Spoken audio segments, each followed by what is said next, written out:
On the phones, and we wanted to bring on former congressional staffer for both Congresswoman Madeline Berdallo and former Congressman Robert Underwood. He's got over 30 years of experience working on Capitol Hill. We'll bring on John Whitt onto the show. Good morning, John. Thanks for taking our call this morning. Hi, John. Hey, good morning, Chris. Good morning, Sabrina. Good morning. Well, thanks for joining us, and obviously we wanted to bring you in to kind of chip into this conversation we've been having since the weekend, pretty much, as the news came out about the House Ethics Committee forming a subcommittee specifically to investigate our delegate. So I guess we'll just start at that. John, where were you when you heard the news, and what was your takeaway after hearing that initial and maybe even reading that release that came out from the Ethics Committee? Yeah, well, I follow the news in the evenings so that I can watch the Guam morning news and listen to you guys. So here's my sense of that. And John, sorry, could you just speak up just a little bit? We're having a hard time hearing you. Okay, is this better? A little bit louder. Okay, so I did some checking with some of my friends who still work on the Hill and some of my friends who are retired on the Hill. And my sense is, my personal sense, first of all, we should always, whenever we're talking about something like this, acknowledge that these are allegations and that Delegate San Nicolas is entitled to the same privilege as any other citizen, that he's presumed innocent until proven guilty. But, you know, that's a court standard. The interesting thing is that when the Office of Congressional Ethics refers a matter to the full Ethics Committee in the House, OC is an independent agency, and their standard is not probable cause, kind of like they issue an indictment, a statement of charges, but their standard is substantial reason to believe, which is a higher standard than probable cause. And the reason for that is that Congress intended that they're not going to deal with frivolous charges.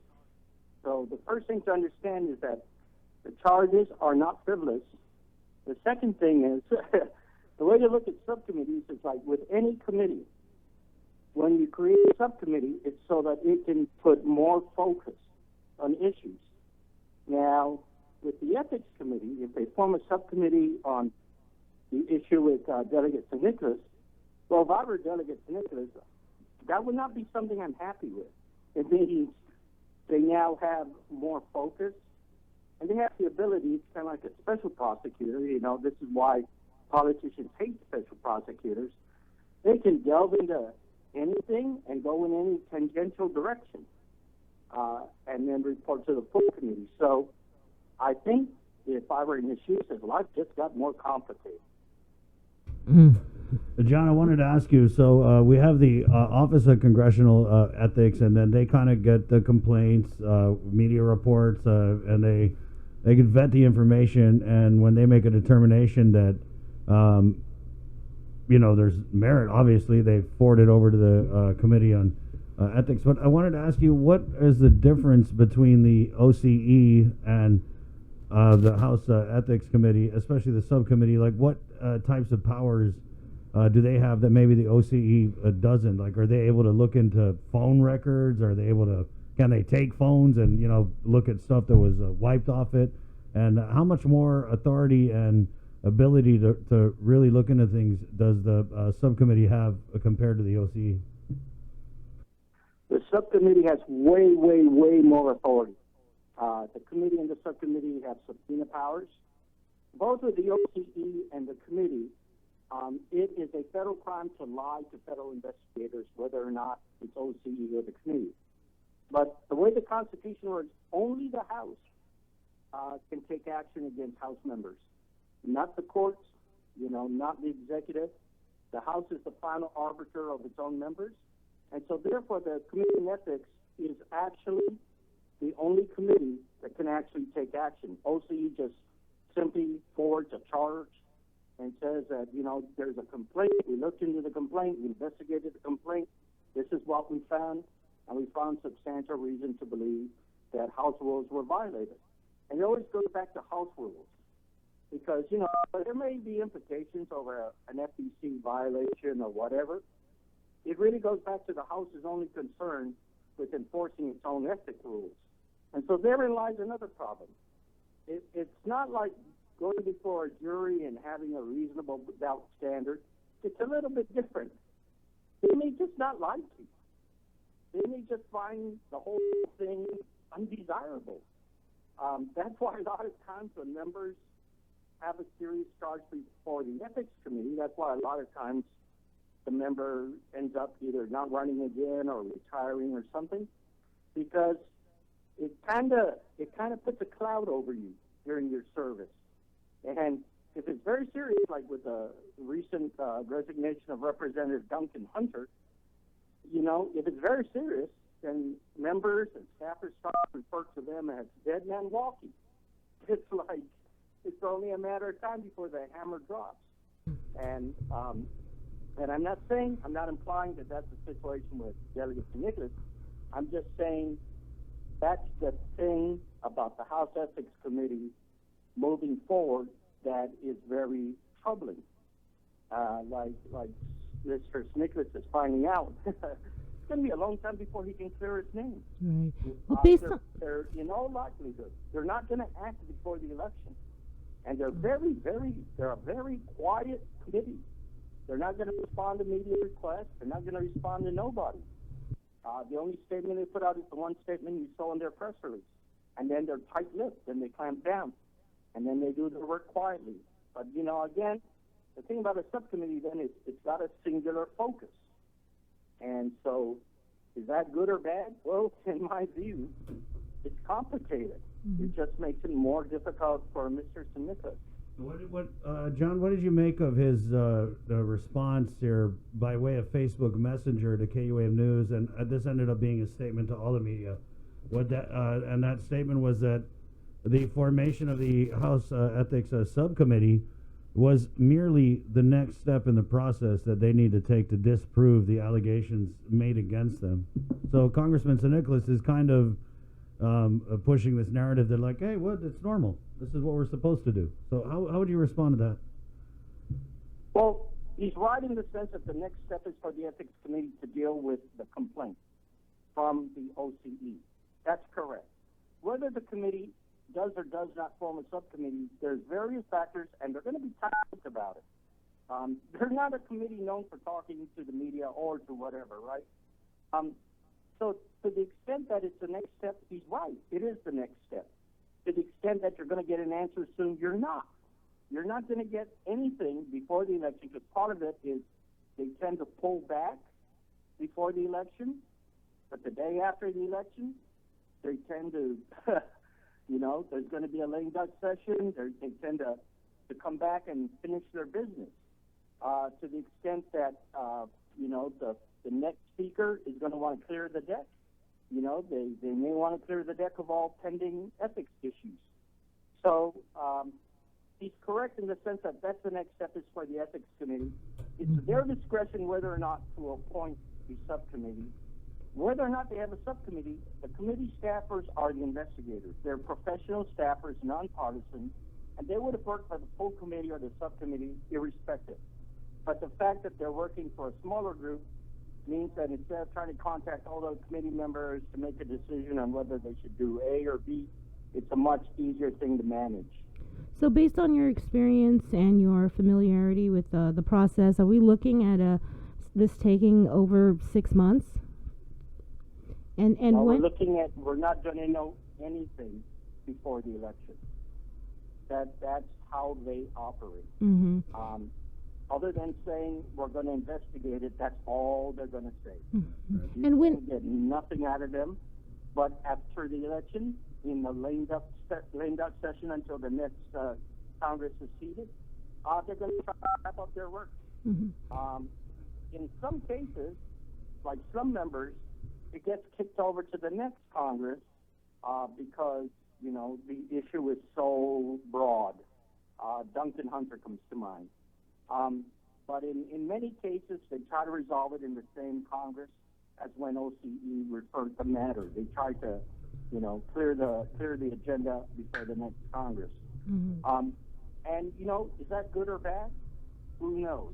What it is they try to avoid putting their fingers on the scale of the election. Right. To try to favor or disfavor the person running. They don't want any part of that. That's not their job. Mm-hmm. That's the job of the people of Guam.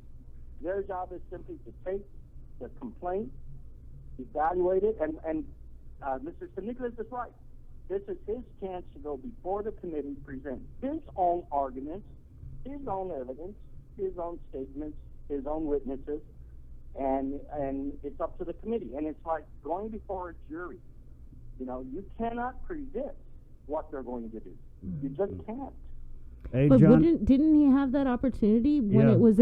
So can you tell us, when this was before the Yeah. Office of Congressional Ethics, what type of investigating did they do? Because, you know, and I want to just go back to what you said about the congressman is right, that this is the next step, but is it also accurate to say that if the OCE looked at this and they found that there was nothing, that it wasn't, you know, they didn't Yeah. have merit and there wasn't enough to it for it to pass on, that they could have easily just said, yeah, Right. there's nothing to this. It wouldn't have to rise to this level. Right.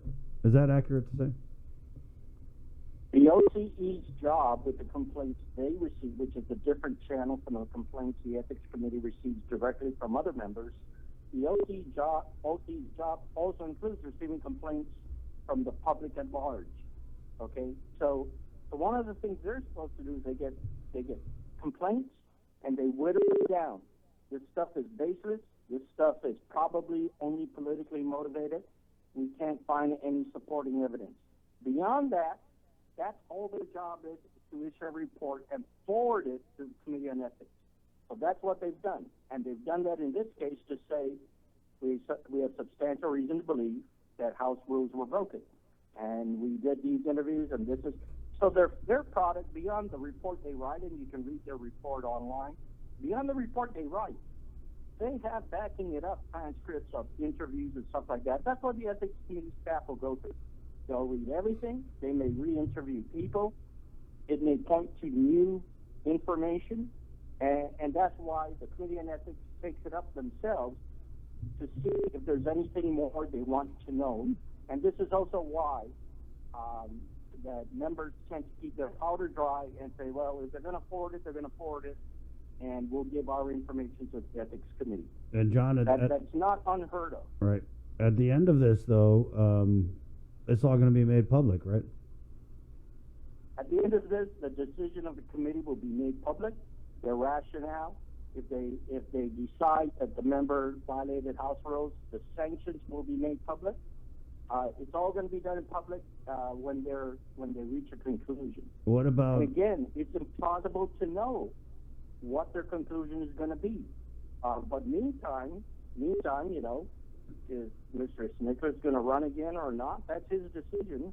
And then meantime, it's really the people of Guam's decision that with this cloud hanging over his head, you know, are they going to return him to Congress or not? Mm-hmm. Okay. What did you make about the release from the Ethics Committee about the allegation that they believe that the congressman lied to investigators or otherwise tried to obstruct a government investigation? Is that just something they put on their standard, or? I haven't read the report, and other than the press release, that's all I know. But if what they're saying means that they think that some people, not necessarily the congressman, they think some of the witnesses provided false testimony, or if they think that someone tried to influence a witness, which would be witness tampering or obstruction, something like that, you know, the subcommittee can delve into that. And maybe, and I don't know, maybe that's why they formed a subcommittee, so you can delve into these other matters that were raised. The danger whenever, whether it's local government or federal government, the danger in dealing with investigators is, you know, the deck is stacked against you. You are not allowed to lie to an investigator. That in and of itself could be something you can be charged with. I want to just read this hammer. this release to you, John. It says the investigative subcommittee shall have jurisdiction to determine whether Delegate Michael F.Q. San Nicolas may have engaged in a sexual relationship with an individual on his congressional staff, converted campaign funds to personal use, accepted improper and or excessive campaign contributions. And we just did a story that he had refunded a $9,000 donation to local Korean businessman Andy Park. Reported campaign disbursements that may not be legitimate and verifiable campaign expenditures attributable to bona fide campaign or political purposes, omitted required information from or disclosed false information in reports filed with the Federal Election Commission, made false statements to government investigators or agencies, and or improperly interfered or attempted to interfere in a government investigation of related allegations of violation of the House rules, law, regulations, and or other standards of conduct. Yeah, the way you read it and the way they wrote it is so careful. That's their job, to determine whether or not that happened. And the things they're going to look into, they just listed them all. That's the laundry list. Right. And so that's the way to understand that. But that also tells you in a very visible way what it is they're going to look into, and they're going to delve into it, and they have investigators and they have a subcommittee members that are going to delve into it, and their singular focus. The focus of this subcommittee is this member of Congress and the complaints against it. I just can't wrap my... That's pretty huge that the U.S. Congress, the House, has formed an entire subcommittee, and their sole purpose is with laser-like focus to look into these allegations against our delegate. It's so embarrassing. Can you kind of just explain, though, the difference between what happened with Congresswoman Madeline Berdalio's ethics investigation in comparison to what Michael San Nicolas is going through? Well, in both cases, OCE made a referral to the committee. In both cases, OCE using what they are required to do, said we looked into complaints and we have substantial reason to believe that House rules or federal law or House regulations were violated. In the Congresswoman's case, the full committee indicated it's going to do its investigation, and then in the intervening months, she lost her re-election, so she wasn't returning. So the issue became moot. Right. But they did not have to issue a final report. Right. Their report to conclude it internally is to say the member had lost her re-election and is not returning. That ends it. Right. And then I just want to put that, because people comment all the time, John, what about Congresswoman Berdalio? And like we've said, when you're out of Congress, it stops everything. So if Congressman San Nicolas were to resign today, it would end today, and we would never hear any of the juicy details. But it did rise to the level of a subcommittee investigation? Yeah, John, did the ethics complaint against Congresswoman Berdalio, did the House Ethics Committee form a subcommittee to specifically investigate those allegations? No, they didn't. Okay. And again, it's not unheard of, but it's not a common practice to form a subcommittee. Right. It's more common that the full committee will conduct the investigation itself. John, I want to ask you, because I know that Congressman San Nicolas, just from talking to people, he doesn't have advisors. Like, it's just him. He makes the decisions. We haven't heard. There was I thought, a feeble attempt at a distraction yesterday in a release that we didn't get about maybe some war claims payments that might be coming out. But my take on that was like, okay, every time they issue a check, you want to milk it for credit. But what would your advice be to him? How does he come out? Because he hasn't come out to the media. There was a couple sentences on Facebook Messenger. But is there any way that he can mitigate the damaging effects of this news in what is going to be a pretty hot election? What does he got to do? What does the congressman got to do to come out and, can he? What could he say? What would you advise him? There are two kinds of advice in this situation. I'm telling you that his lawyer would tell him, just clam up, don't say a word. Don't say a word about this issue. Don't say a word to the media. That's what attorneys will tell him to do, because he doesn't want something out there in public that in any way contravenes something he said or another witness said. So that would be the pressure he's under. I'm sure he has legal counsel. But from, a political standpoint, staffers that work in the political world, you gotta somehow communicate to your own electorate. You gotta somehow communicate to your constituents not only what your answer is, but try to answer the questions in their mind. Try to explain. And again, that goes contrary to what legal advice would be. Any lawyer worth his salt will tell him, don't say a word to the media or to nobody. So he's caught in that in between world. Right. Well, I think at the beginning, though, and I know we've said this before, at the very beginning of this, when the allegations first came out by John Paul Manuel, he blamed it on politics.